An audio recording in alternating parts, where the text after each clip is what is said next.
How to update ChatGPT. So if you are on a computer, you want to open up your Microsoft Store, and then you want to click on the downloads on the left side panel at the bottom. And in here, you should find the updates and the downloads. You can basically type ChatGPT here to filter out the apps, or you can look for it directly in the list and then click on the update button. You can also click on check for updates to check for the updates for the app of the ChatGPT. And once you find an update, you can simply click on the update button.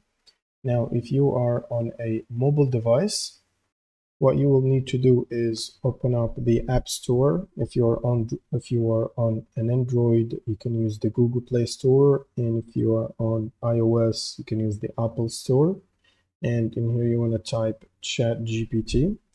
Search for it, and once you find the app and it has an update, you will see an update button here instead of open, so you can simply click on it to install the update. And you can also look in the apps section. So to access the apps and updates, what you can do is click on your profile logo on the top right. Now you want to click on manage apps and devices, and then you want to click on the updates available, and you should see here ChatGPT app if there is an update available, and you can specifically click on the update button to update it. And that's pretty much it for this video. If you have any questions, leave them in the comments below, and see you on the next one.